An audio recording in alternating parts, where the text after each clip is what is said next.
पाणी टंचाईचा सामना करणार कोरवली ग्रामस्थांना मदतीचा हात देण्यासाठी वाळे कुटुंबीय पुढे आलंय। वाळे कुटुंबियांच्या मदतीने मोफत टँकरद्वारे गावाची तहान भागवली जाते। मोहोळ तालुक्यातील अनेक गावात दुष्काळामुळे भीषण पाणी टंचाई जाणवतीये। मोहोळ तालुक्यातील कोरवली येथे पाणी टंचाईची खूपच समस्या निर्माण झाल्यानं गावातील नागरिकांना व महिलांना हंडाभर पाण्यासाठी रानोमाळ भटकावं लागतंय। गावाला पाणी पुरवठा करणाऱ्या बोरवेल आणि विहीर कोरडी पडल्यानं गावात पाण्याची समस्या निर्माण झाली आहे। पाण्यासाठी गावातील नागरिकांना व महिलांना पहाटेपासूनच रांग लावावी लागत होती। गावातील नागरिकांना जनावरांना पिण्याचं पाणी उपलब्ध करताना मोठी कसरत करावी लागत होती। मिळेल तिथून पाणी आणून गावकऱ्यांना तहान भागवावी लागत होती। हीच गैरसोय लक्षात घेऊन गावातील पाणी टंचाईची धग कमी करण्याचा प्रयत्न म्हणून ग्रामपंचायत सदस्य महासिद्ध वाळे व त्यांचे बंधू धनंजय वाळे या बंधूंनी अमुकसिद्ध वाळे व श्रीशैल वाळे यांच्या स्मरणार्थ स्वतःच्या बोरवेल व विहिरीतून मोफत टँकरद्वारे पाणी पुरवठा गावात सुरू केलाय। त्यामुळे गावकऱ्यांना मोठा दिलासा मिळालाय। साधारणतः 5000 गावाची लोकसंख्या असलेल्या कोरवली पाणी पुरवठा करणारी विहीर व बोरवेल कोरडी पडल्यानं पाणी पुरवठ्याची कोणतीही व्यवस्था नव्हती। मात्र अशा परिस्थितीत वाळे कुटुंबियांना सामाजिक बांधिलकी म्हणून स्वतःचे 6 एकर ऊस क्षेत्र सोडून सामाजिक बांधिलकी जोपासत 6 एकर ऊस शेतीचं पाणी बंद करून गावाची तहान भागवण्यासाठी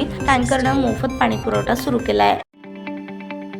ताज्या बातम्या पाहण्यासाठी प्राईम महाराष्ट्र न्यूज चॅनलला सबस्क्राईब करा।